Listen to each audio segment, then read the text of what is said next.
आज हमारा विषय चलना है देव दर्शन। लास्ट में हम प्रश्न पूछ लेंगे जो हमारा पूर्व में हो चुका है। हाँ, तो सबसे पहले शुरुआत हमारी हो गई थी देव दर्शन की पिछली बार ही, तो आज उसी को एक बार रिपीट करके और आगे बढ़ेंगे। दो दोस्त थे और उन्होंने, एक ने कहा कि भाई पत्थर को पूजने से क्या लाभ है, इसमें लगा दीजिए आप। तो दूसरे ने क्या कहा, बहुत सुंदर तर्क दिया था, आपको याद होगा शायद, कि जब कोई आपकी फोटो का अपमान करता है तो आपको कैसा लगता है? कि हमको तो बहुत बुरा लगता है, फोटो का अपमान मतलब हमारा ही अपमान लगता है। तो फिर उसने क्या कहा था दोस्त ने कि ठीक इसी प्रकार से भगवान की प्रतिमा का हम यदि सम्मान करते हैं तो उसमें किसका सम्मान है? भगवान का ही सम्मान है। क्यों? क्योंकि प्रतिमा भगवान जैसी ही होती है। जिन प्रतिमा जिन सारखी, जैसा भगवान का रूप है, जैसे शुद्धता भगवान में है वैसे ही प्रतिमा में भी है। इसीलिए आपने देखा होगा कि अपने तेरापंथी दिगंबर जैन मंदिरों में प्रतिमाएं कितनी शुद्ध रहती, उसमें एक केसर भी नहीं लगाई जाती, फूल भी नहीं चढ़ाए जाते, साथ में कोई राग का प्रतीक, कोई द्वेष का प्रतीक चिन्ह नहीं होता है। क्यों नहीं होता है? क्योंकि भगवान का स्वरूप वीतराग है और वैसा ही मेरा भी स्वभाव है। मेरा भी स्वभाव परम पवित्र है, शुद्ध है, निर्मल है। तो निर्मल स्वभाव को दर्शाने वाली प्रतिमा भी कैसी होनी चाहिए? निर्मल ही होनी चाहिए। एक बात तो हमने ये पढ़ ली थी। दूसरी, जैसे ही हम मंदिर में पहुंचते हैं तो सबसे पहले क्या करना चाहिए? क्या समझ रहे हैं हम? समझ क्या रहे हैं अभी? देव दर्शन की विधि। दर्शन का नाम ही देव दर्शन है, तो दो शब्दों से बनाए, देव प्लस दर्शन। देव कौन से देव? हाँ, देव गति के भी देव देव कहलाते हैं। जो चार प्रकार के होते ना, भवनवासी, व्यंतर, ज्योतिषी और वैमानिक, ये चारों प्रकार के देव की चर्चा नहीं है। अभी तो जिनेन्द्र देव। कौन से देव? जिनेन्द्र देव, जिन्होंने मोह राग द्वेष को जीत लिया है। ऐसे जिनेन्द्र देव, अरहंत परमात्मा, वो देव के अंतर्गत आते हैं। दूसरा शब्द क्या है? देव प्लस दर्शन। तो दर्शन का क्या अर्थ है? देखना, अवलोकन करना, निहारना, निरखना। किसको निरखना? अरहंत भगवान को निहारते रहो, निहारते रहो। उससे क्या फायदा होगा वो तो इस लेसन के अंत में बताएंगे। अब विधि शुरू करते हैं। सबसे पहले तो घर पर ही छोड़ करके जाइए। चमड़े की वस्तु का उपयोग ही मत कीजिए। यदि कोई करता हो तो पहले तो मंदिर में ऐसी चीजें नहीं ले जाना चाहिए। खाने पीने की कोई वस्तुएं नहीं ले जाइए। और भी समझ लीजिए इसके द्वारा आप क्या क्या नहीं ले जाना चाहिए। ठीक है, अब आए आप बड़े प्रसन्न मन से घर से निकलिए मंदिर जाने के लिए।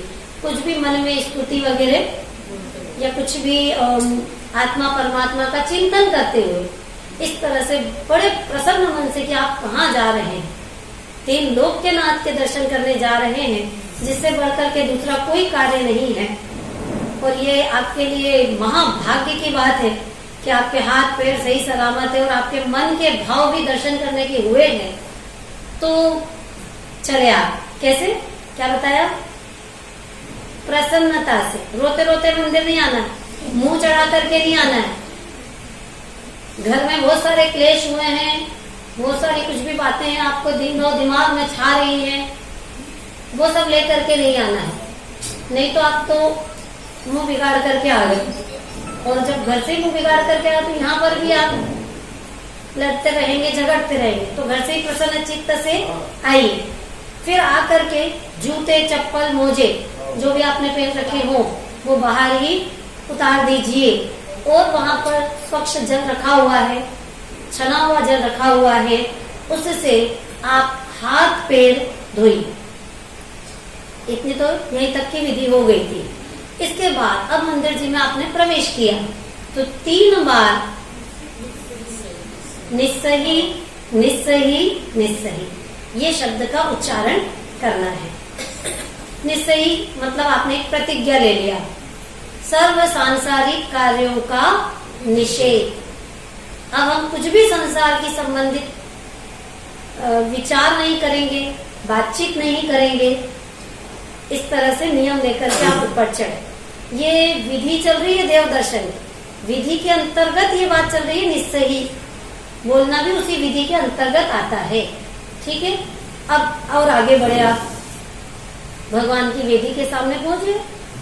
ठीक है, अब पहुंचते ही ओम जय जय जय 3 बार जय जय जय। ओम ओम मतलब होता है पंच परमेष्टि। और भी कई अर्थ है ओम के, लेकिन सबसे पहला मुंह का उच्चारण ओम। ओमकार में दिव्य ध्वनि भी है। तो ओम शब्द के बाद जय जय जय कितनी बार? 3 बार। बोलिए 3 बार। फिर नमोस्तु नमोस्तु नमोस्तु। नमोस्तु का क्या मतलब?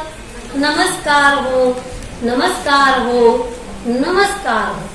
अब नमस्कार भी 2 तरह से, द्रव्य नमस्कार और भाव नमस्कार, 2 तरह से। हालांकि ये हाई लेवल की बात है, लेकिन फिर भी सब तरह के लोग हैं, बड़े भी हैं, छोटे भी हैं, तो दोनों बातें आनी चाहिए। द्रव्य नमस्कार और भाव नमस्कार, निश्चय नमस्कार और व्यवहार नमस्कार। व्यवहार से तो भगवान को मन से, वचन से और काय से मेरा नमस्कार हो। ठीक है, देखते से ही भगवान को। भाव नमस्कार में क्या होगा कि मेरी परिणति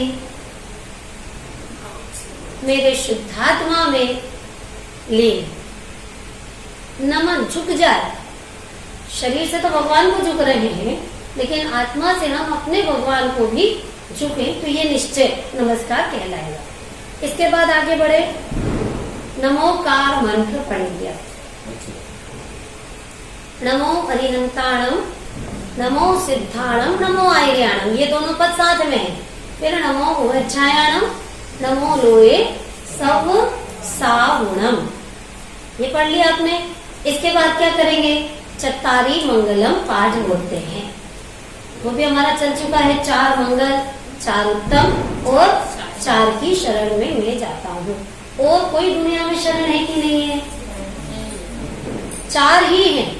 ये हम दृढ़ता के साथ हम स्वीकार कर लें, इसलिए प्रतिदिन हम याद करते हैं कितने मंगल, कितने उत्तम और हमारे लिए कितने शरण है। रोज रोज क्यों बोले हम? प्रश्न हो सकता है, रोज रोज चत्तारी। एक बार स्वीकार कर लिया कि 4 मंगल हैं, सीमा जी, लक्ष्मी जी, रोज रोज क्यों बोले? अरे बहुत सी बातें ऐसी है जो आप रोज रोज करते हो। हाँ, क्यों? क्योंकि ऐसा होता है ना, आप दुकान पे बैठते हो तो रोज रोज पैसा पैसा पैसा क्या करते रहते हो? रोज रोज पैसा पैसा, एक ही चीज, रोज वही चीज भोजन करते हो, रोज वही दाल रोटी, फिर रोटी, फिर रोटी, रोज रोज रोटी। ऐसे ही रोज रोज रोज दर्शन करना, रोज चत्तारी मंगलम पाठ भी बोलना चाहिए। इसके बाद क्या करें? इसके बाद साष्टांग नमस्कार करें। कैसे? साष्टांग, स अष्ट अंग मतलब 8 अंगों सहित नमस्कार करें। आप देखते भी जाइए, फोटो भी दिख रहे हैं यहाँ पर। ये देखिए कैसे पैर रखना चाहिए, लड़कियों को कैसे, लड़कों को कैसे, दोनों तरीके बताए हैं। अब यहाँ पर एक प्रश्न ये उत्पन्न होता है कि भाई 8 अंग कौन कौन से हैं? आ रही बात समझ में? क्या प्रश्न है? अष्टांग नमस्कार करें तो 8 अंग कौन कौन से होते हैं? तो सबसे पहले तो पैर, 2, कितने पैर हैं? 2 पैर, ठीक है। 2 हाथ, फिर आपका सिर, सिर भी हो गया, हृदय, पीठ और कमर हो गए 8। भूलेंगे तो नहीं। इस प्रकार से 8 अंगों के द्वारा गवासन में वंदन करना चाहिए। कौन से आसन में? गवासन में वंदन करना चाहिए। अब और आगे बढ़ते हैं। विधि अभी पूरी हुई नहीं है। इसके बाद 3 प्रदक्षिणा देनी चाहिए। प्रदक्षिणा मतलब परिक्रमा, फेरी लगाना, राउंड लगाना। कितनी बार? 3 बार। भगवान की वेदी को 3 बार परिक्रमा देनी चाहिए। लेकिन कैसे? स्तुति बोलते हुए। जो भी स्तुति आपको याद हो, यदि नहीं याद है तो आप, बहुत सारी स्तुतियां हैं। प्रभु पतित पावन है, अति पुण्य उदय मायो, वीतराग, सर्वज्ञ हितंकर, ऐसी बहुत सारी स्तुतियां हैं। सकल गिरियाय, जो भी आपको याद हो वो स्तुति बोलते हुए चित्त को एकाग्र करके और फिर आपको क्या करना चाहिए? प्रदक्षिणा देनी चाहिए। अब इसमें एक शर्त और लगा दी साहब आपने, तो कौन सी? चित्त को एकाग्र करके, क्योंकि चित्त इधर उधर बहुत भटकता रहता है, इसलिए उसको क्या कर देना चाहिए? एकाग्र कर देना चाहिए। मतलब हाँ, बहुत अच्छा प्रश्न आया है कि भाई ये 3 बार का नियम ही क्यों है? कम क्यों नहीं है? ज्यादा क्यों नहीं है? हाँ, 3 लोग के नाथ हैं, एक बात तो यही है। दूसरी बात ये है बहुवचन का सूचक है, क्योंकि संस्कृत में 3 बार बहुवचन माना जाता है। मिथ्या दर्शन, मिथ्या ज्ञान और मिथ्या चारित्र, इन तीनों का मेरे क्या हो जाए? नाश हो जाए। और किसकी प्राप्ति हो? सम्यक दर्शन, ज्ञान, चारित्र। सूत्र जी का पहला सूत्र क्या है? सम्यक दर्शन, ज्ञान, चारित्राणि, मोक्ष मार्ग। तो ये मोक्ष मार्ग रत्नत्रय, उसका भी ये प्रतीक है। इसके अलावा कृत, कारित, अनुमोदना 3, समरंभ, समारंभ, आरंभ, मन, वचन, काय, सब 3 है। इनसे सारे ही पापों का त्याग हो जाए। मेरे द्वारा कोई भी पाप ना हो, ऐसी भावना तो करें हम। 3 बार उसका भी एक प्रतीक है। और मन से, वचन से और काय, इन तीनों की एकाग्रता से भी 3 बार का ये प्रतीक है। महावीर भैया ने प्रश्न पूछा है, उसका उत्तर चल रहा है।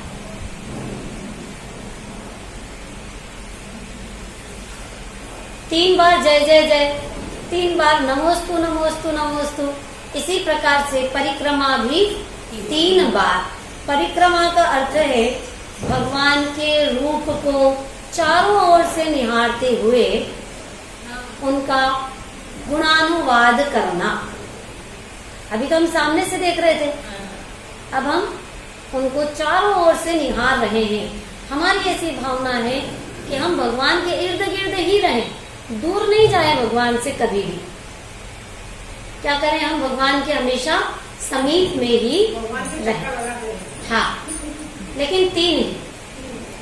और रात में तो परिक्रमा भी नहीं करनी चाहिए, जीवों की रक्षा के लिए, जीव दया के लिए।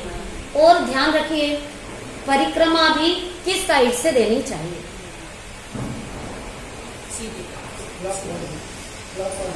हाँ, क्लॉकवाइज। उल्टी परिक्रमा नहीं देनी चाहिए। मतलब भगवान आपके राइट में रहना चाहिए। लेफ्ट से स्टार्ट करोगे तो भगवान किस साइड रहेंगे? आपके राइट साइड में रहना चाहिए। ये नियम है कि कोई भी पूज्य जन हो तो वो दाएं साइड में ही होना चाहिए। मान लीजिए गुरु शिष्य दोनों हैं, तो गुरु कौन से साइड में होना चाहिए? शिष्य की राइट साइड। एक और बात है कि जब मुनिराज आहार के लिए आते हैं शहर में, तो पति पत्नी खड़े हैं, ठीक है। अब वो मुनिराज को कैसे पता चलेगा कि ये दोनों पति पत्नी हैं? लेफ्ट साइड पति रहेगी, राइट साइड राइट साइड में पति है और लेफ्ट साइड में पत्नी है तो पता चल जाएगा कि ये पति का है। और राइट साइड में और कोई महिला है तो कोई भी हो सकती है, बहन भी हो सकती है और चाची बाची कोई भी हो सकती है, ऐसा नियम है। तो इस तरह से प्रदक्षिणा में भी हमें इस बात का ध्यान रखना चाहिए। हो गई बात, आगे बढ़े। अब प्रदक्षिणा भी दे ली, अब तो विधि पूरी हो गई कि नहीं हो गई? अभी नहीं हुई। फिर भगवान को नमस्कार करें। पहले तो आप आए थे तब नमस्कार हुआ, अब फिर से भगवान को परिक्रमा देने के बाद नमस्कार करें और 9 बार नमोकार मंत्र। शुरू में कितनी बार बोला था? एक बार मंगला जी। और अब 9 बार नमोकार मंत्र बोलते हुए कायोत्सर्ग करना चाहिए। देखो इस वाक्य से ये भी सिद्ध हो गया, नमोकार मंत्र बोलना अलग चीज है और कायोत्सर्ग करना अलग चीज है। कायोत्सर्ग का क्या मतलब है? कायोत्सर्ग में 2 नाम, विनीता जी, काय प्लस उत्सर्ग, संधि विच्छेद करेंगे तो क्या बनेगा? काय प्लस उत्सर्ग बराबर कायोत्सर्ग। तो कायोत्सर्ग में उत्सर्ग, काय का मतलब तो आपको पता ही है, शरीर, तन, बॉडी, काय। और उत्सर्ग, उत्सर्ग का मतलब होता है त्याग करना। काय का त्याग हो सकता है, काय का त्याग कर देंगे तो क्या होगा? अगला जन्म हो जाएगा।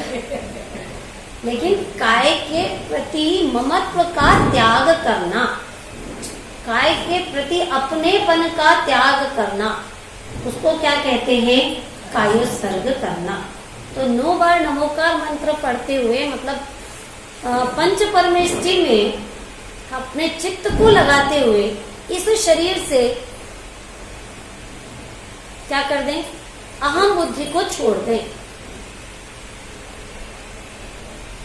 शरीर का प्रति जो हमारा बार बार ध्यान जाता है ना, मेरा शरीर, ये निकल जाए, मेरा शरीर है ही नहीं। आपका चित्त आपका काय में लग गया? पंच परमेष्टि में और अपने आत्मा में। उसको क्या कहते हैं? कायोत्सर्ग।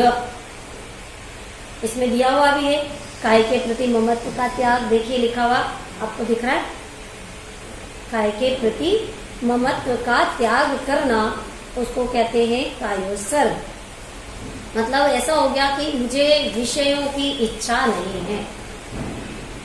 किसकी इच्छा है?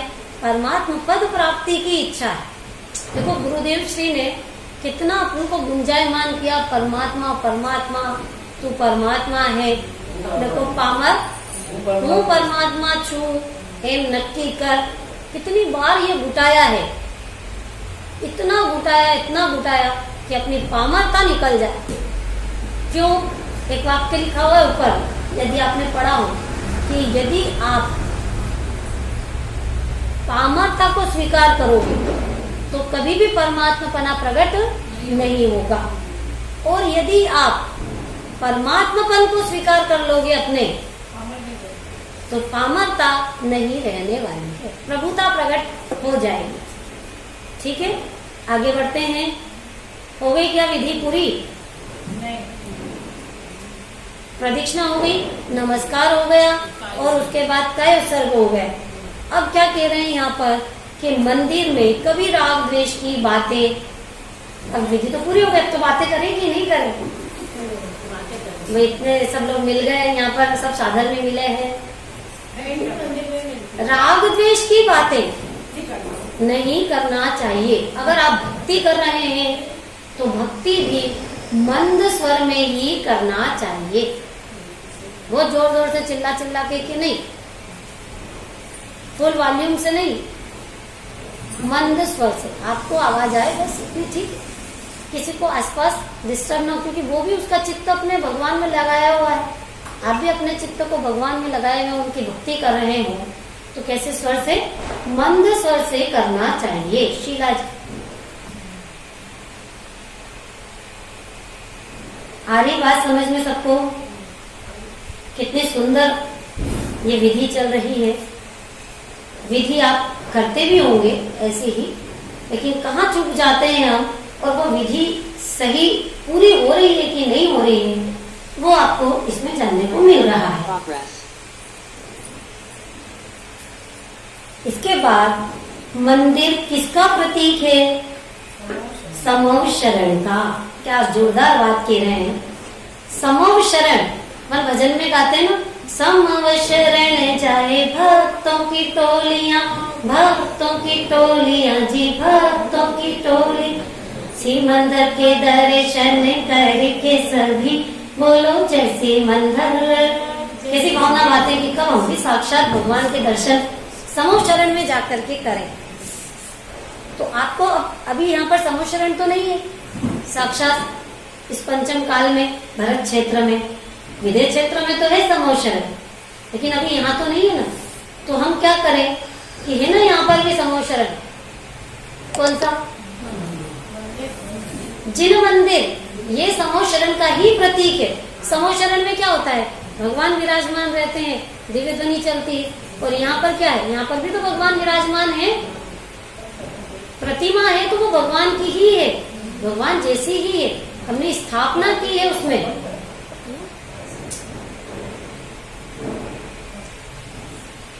स्थापना की ना भगवान की, ये भगवान है, ये महावीर भगवान। हाँ हाँ, दिव्य ध्वनि है, भगवान की दिव्य ध्वनि चलती है।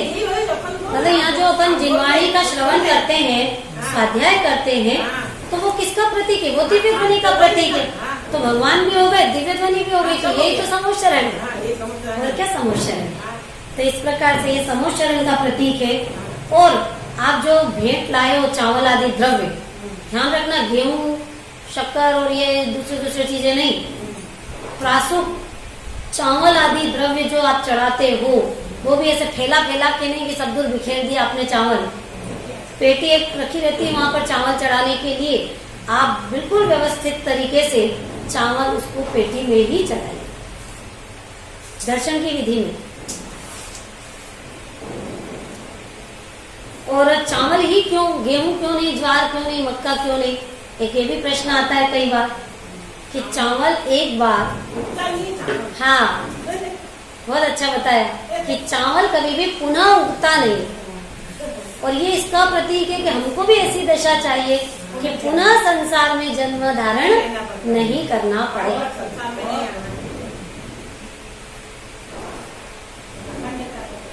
अखंडता का प्रतीक है और अक्षयता का प्रतीक है। बहुत बढ़िया। तो इस प्रकार से हो गई, शांत से चित्त को एकाग्र करके हो गई पूरी विधि। कि नहीं, अभी विधि नहीं हुई, अभी तो चल रही है, कंटिन्यू चल रही है। शांति से बैठकर, अभी तो आपने सुनाया है, अपनी बात बताई है, अब भगवान की बात। शांति से बैठकर कम से कम बता रहे हैं यहाँ पर, कम से कम आधा घंटा शास्त्र पढ़ना चाहिए। ये तो कम से कम बताया, आधा घंटा। दर्शन करके भागना नहीं चाहिए, भागम भाग नहीं, बाहर कुछ मिलने वाला नहीं है आपको। जो मिलना है यही मिलना है। कैसे मिलना है वो भी आपको अभी बताएंगे। अरे आप एक गांव से दूसरे गांव जाते हो, प्रदेश जाते हो, तो साथ में कुछ लेके जाते हो कि नहीं जाते? क्या लेके जाते हो? नाश्ता पानी। नाश्ता पानी कपड़े पैसे सब लेके जाते हो। आपको चिंता है कि वहाँ क्या होगा, फिर तो लेकर के जाते हो। ठीक इसी प्रकार से आपको अगर एक भाव को छोड़कर अब नेक्स्ट भाव में जाना है तो कुछ साथ लेकर जाना है। तो क्या लेके जाना है? तत्व ज्ञान के संस्कार। वो संस्कार कैसे पढ़ेंगे? स्वाध्याय करोगे तभी तो होगा ना ये कार्य। श्रद्धा के, ज्ञान के, सही श्रद्धा सही ज्ञान के संस्कार साथ में लेकर के जाएंगे। जाग जाइए, मंदिर में आकर के सोइए मत। शरीर की बात नहीं कह रहे, आत्मा की कह रहे कि आत्मा को जागृत कर दीजिए।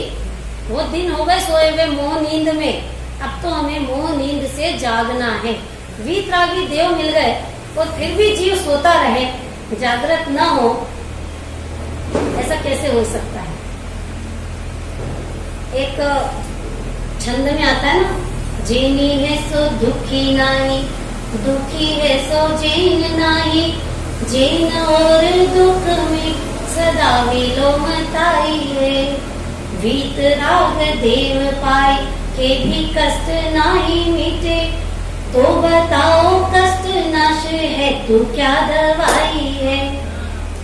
और कौन सी दवाई है आपके पास जिससे आपके सारे दुखों का अंत हो जाए? अभी भी आप सोते रहेंगे क्या?